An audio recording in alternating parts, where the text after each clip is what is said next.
Gemini 3.6 outputs tokens 4 times faster than Grok 4.5, and I mean that literally, 236 tokens per second versus 53.3, clocked by artificial analysis on the same testing setup. And Grok 4.5 is sitting at a 54% hallucination rate, which is not a small gap. Both models dropped recently, and if you're picking one for real work right now, the choice actually matters. So I ran Gemini 3.6 and Grok 4.5 through 5 real tests. Knowledge cutoff, speed, accuracy, pricing, and creative writing. All verified sources, no vendor money, no spin. Honestly, I went in thinking pricing would be the deciding factor between these two, but the number that actually changed my mind had nothing to do with cost per token, and it might change yours too. So this comparison is for anyone running API calls at any real volume, whether you're building a product, automating workflows, or just picking a model for daily use. Because pick the wrong one, and you're either paying more per output token than you need to, or you're getting responses that are slower and less fresh, and both of those hurt. Test 1 is knowledge cutoff, and this one stings in a specific way. You ask the model about something that happened 2 months ago, it confidently gives you the wrong answer, and you don't catch it until it's already in your output, because a stale knowledge cutoff is basically a silent error factory, and you usually don't notice until it's too late. What I found here is pretty straightforward. March 2026 versus February 1st, 2026. That's the cutoff gap, and you can see those dates side by side on screen right now. 1 month isn't huge, I'll be honest, but it's a verified gap, and Gemini 3.6 is on the right side of it. Gemini 3.6 takes this one. I wasn't expecting the gap to be just a single month, but a month is a month and the data is verified.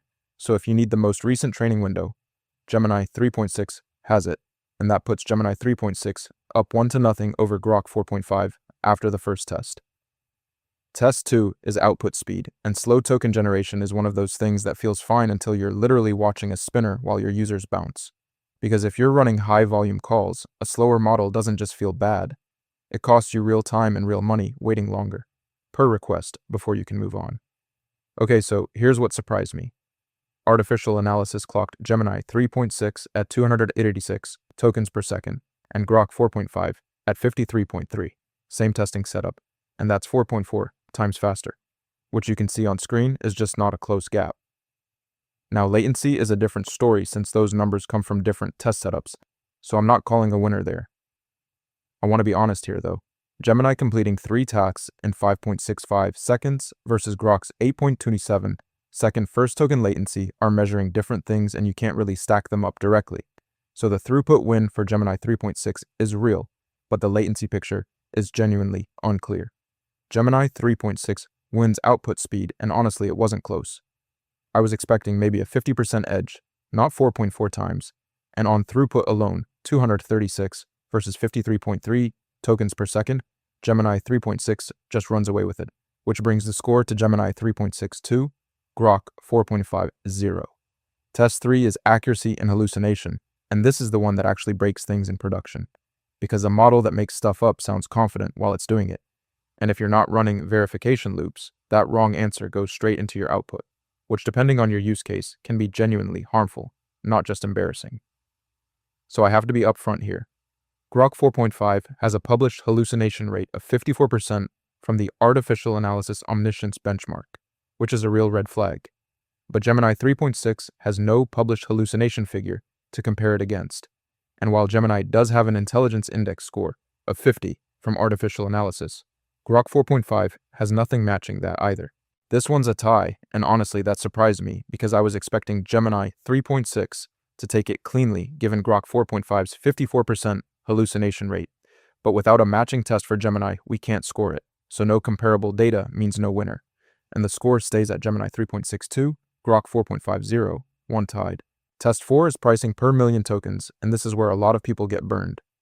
You pick a model based on the input price, run it for a month, then look at your bill and realize most of your spend was on output tokens, because input and output pricing are not the same thing, and the gap between them can flip which model is actually cheaper for your workflow. On screen, you can see the split. Gemini 3.6 charges $1.50 per $1 million input tokens versus $2 for Grok 4.5. So Gemini is 25% cheaper on reads, but flip to output and Grok 4.5 charges $6.0 per million versus $7.50 for Gemini 3.6, making Grok about 20% cheaper when the model is actually generating text. Pricing is a tie, and I kind of expected one of them to just be cheaper overall, but they split it. Gemini 3.6 wins on input. Grok 4.5 wins on output. So which one actually costs you less depends entirely on your token ratio. And that brings us to Gemini 3.62, Grok 4.50, two tests tied. Test 5 is creative writing, and picking the wrong model here is a slow burn problem. You don't notice it on the first draft, but over time you realize the output feels flat, repetitive, or just kind of generic, and by then, you've already built your whole content pipeline around it because switching costs are real. Alright, so I have to be straight with you here. I looked everywhere for published creative writing benchmarks on both of these models, and there's nothing, because neither Google nor XAI has released any creative writing evaluation data for Gemini 3.6 or Grok 4.5. And on screen you can see both cards showing no published figure, which is just where the data is right now. Creative writing is a tie by default, and I was honestly expecting at least one of them to have something published. But neither does, so no data means no verdict, and we can't score it, which puts the final scoreboard at Gemini 3.62, Grok 4.50, 3 tests tied. Gemini 3.6 wins on 3 things that are pretty hard to argue with.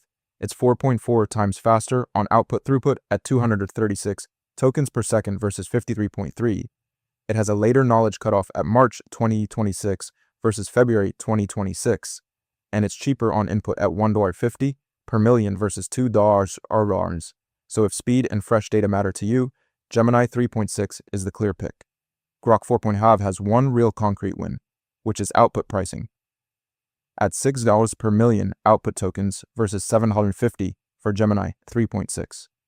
That's 20% cheaper every time the model generates text.